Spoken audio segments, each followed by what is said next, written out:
السلام علیکم ورحمۃ اللہ وبرکاتہ۔ کیسے ہیں آپ سب؟ امید ہے خیریت سے ہوں گے۔ آج انشاء اللہ تعالیٰ عز و جل ہم سورۃ البقرہ آیت نمبر 40 سے شروع کریں گے بنی اسرائیل کا ذکر انشاءاللہ۔ جیسے کہ میں نے کل آپ کو بتایا تھا کہ آگے 14 رکوع تک بنی اسرائیل کا ذکر ہے۔ درود پاک پڑھ لیجئے۔ بسم اللہ الرحمن الرحیم۔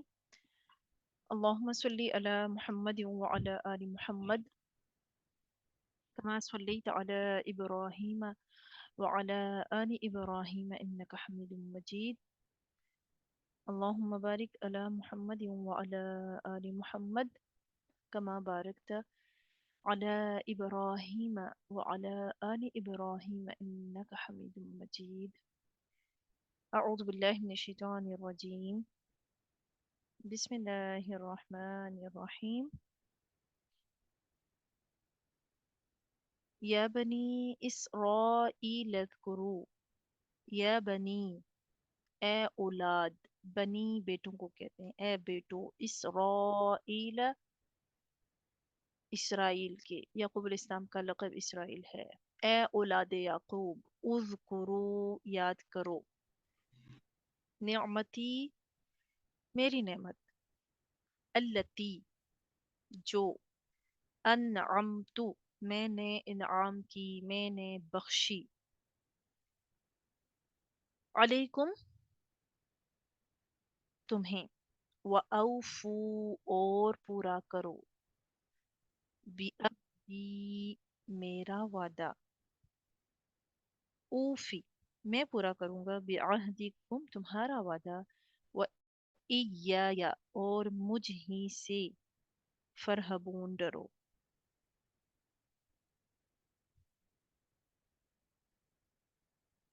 وآمنوا اور ایمان لاؤ، بما اس پر جو، انزلتو میں نے نازل کیا، مصدقا تصدیق کرنے والا، لما اس کی جو، معکم تمہارے پاس، ولا تکونوا اور نہ ہو جاؤ، اول کافرم پہلے کافر بھی اس کے، ولا تشترو اور نہ عوض لو، بآیاتی نہ بیچو، بآیاتی میری آیات کو، ثمنن قلیلا ثمنن قیمت، قلیلا تھوڑی، وإیایا اور مجھ ہی سے، فاتقون پس ڈرو۔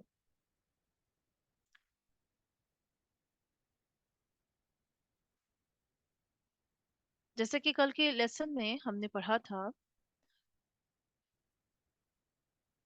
کہ یہاں سے خطاب کا رخ جو ہے عوام الناس کے بجائے بنی اسرائیل کی طرف ہو گیا۔ ہم پیچھے کی طرف دیکھیں تو جو تیسرا رکوع تھا، تمام اولاد آدم کو دعوت اسلام دی گئی، توحید اور رسالت کے دلائل پیش کیے گئے۔ چوتھے رکوع میں انسان کی پیدائش، اسے زیور علم سے آراستہ کرنے اور منصب خلافت پر فائز کرنے کا اللہ سبحانہ وتعالی نے ذکر فرمایا۔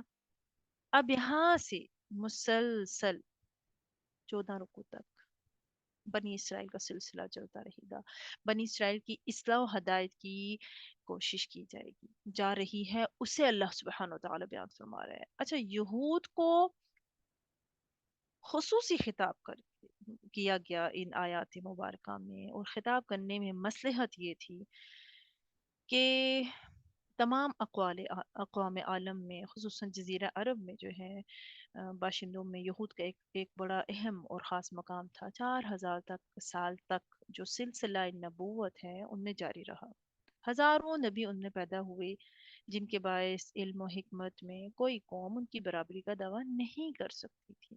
ان کے گرد و نواح میں بسنے والے قبائل ان کی علمی برتری سے بہت مرعوب تھے، بہت امپریس تھے۔ ظاہری سی بات ہے، اہل کتاب ہیں، انبیاء کرام کا ایک طویل سلسلہ ان میں رہا، یہاں تک کہ بعض لوگوں نے اسلام قبول کرنے کے لیے شرط لگا رکھی تھی کہ اگر یہود نے جو اہل علم و کتاب ہیں اسلام قبول کیا تو وہ بھی کر لیں گے۔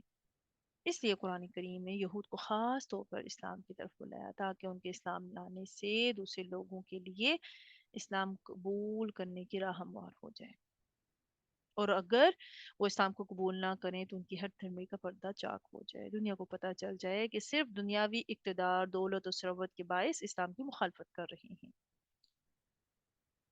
اس تفسیر کی ایک حکمت، ایک تو میں نے ابھی بیان کی، دوسری حکمت یہ بھی ہو سکتی ہے کہ ملت اسلامیہ کو یہ درس عبرت دینا ہے کہ بنی اسرائیل کی جو داستان عروج و زوال ہے تمہارے سامنے اللہ نے بیان کر دی، اگر اللہ تعالیٰ اور اس کے رسول کی اطاعت کرتے رہو گے تو عزت، حکومت تمہارے قدموں میں ہوگی، اور اگر سرکشی اختیار کی تو تمہاری جو عملیاں ہیں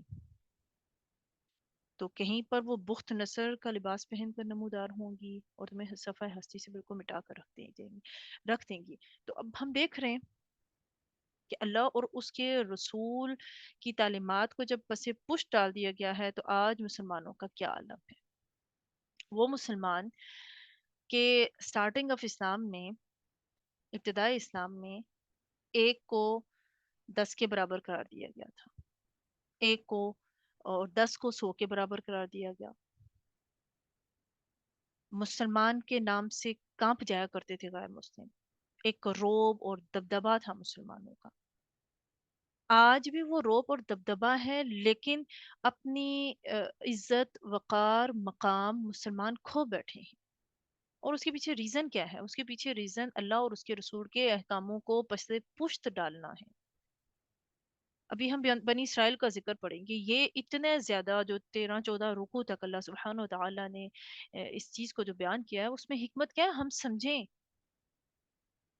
اس قوم نے ایسے کیا تو اس کے ساتھ کیا ہوا، اور اللہ سبحانہ و تعالیٰ نے اتنا نوازا، بٹ رزلٹ میں انہوں نے کیا کیا۔ تو اب امت محمدیہ جو سب سے افضل امت ہے، اگر اس نے بھی اس طرح کی حرکتیں کی تو ان کا حال بھی برا ہوگا، اور اب دیکھیں برا حال ہے۔ یہودی آپ کو پتا ہے کہ مدینے میں آ کر آباد ہو گئے تھے، اور آباد ہونے کی ریزن کیا تھی کہ نبی آخر الزماں کا ذکر وہ اپنی کتابوں میں پڑھ چکے تھے۔ اہل کتاب، کتاب والے یہود و نصارہ، یہودیوں اور عیسائیوں کو بولا جاتا ہے اہل کتاب۔ بنی اسرائیل، اسرائیل کا مطلب ہے اللہ کا بندہ، اور یہ حضرت یعقوب علیہ السلام کا لقب ہے، بنی بیٹے۔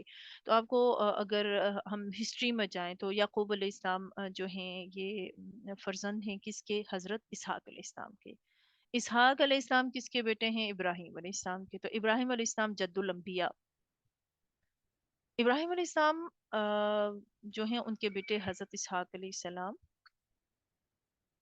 اور اسحاق علیہ السلام جو کہ حضرت سارہ کے بدن سے پیدا ہوئے۔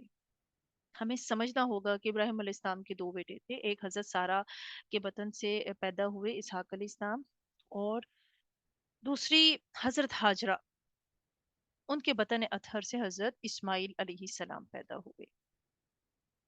اور جو دونوں بیٹے پیدا ہوئے ہیں وہ اس عمر کو پیدا ہوئے ہیں کہ جس عمر میں اکثر جو ہے نا اولاد کا نہ ہونا ہوتا ہے، کہ چانسز نہیں ہوتے۔ ابراہیم علیہ السلام بھی، ابھی ہم ان شاء اللہ تعالیٰ سے جب جب آگے جائیں گے قرآن پاک پڑھیں گے، مزید اور صورتوں میں پڑھیں گے، تو اللہ تعالیٰ کے فرشتے آئے تھے ابراہیم علیہ السلام کے پاس، آئے خوشخبری سنانے کے لیے۔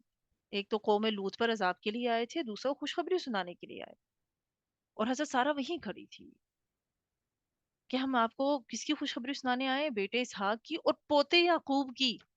بیٹے کی بھی خوشخبری سنائی اور اوپر سے پوتے کی بھی خوشخبری سنا کر گئی تھی۔ تو حضرت سارہ مسکرائی، انہوں نے کہا میں بانج، میرا شوہر۔ کہا اللہ تبارک تعالیٰ کا یعنی یہ فیصلہ ہے، اللہ کا حکم ہے، جس جس وقت چاہے عطا فرمائے۔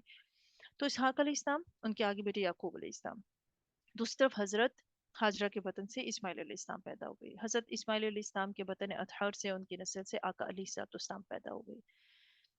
یعقوب علیہ السلام کے 12 بیٹے تھے، ٹھیک ہے، اور جن میں سے ان کی بھی 2 شادیاں تھی، اور اس زمانے میں، اس ٹائم میں، اس شریعت میں 2 سگی بہنوں سے ایک ہی شخص شادی کر سکتا تھا، اس شریعت میں اس وقت وہ جائز تھا۔ تو آپ کہہ لیں کہ 2 ہی بہنیں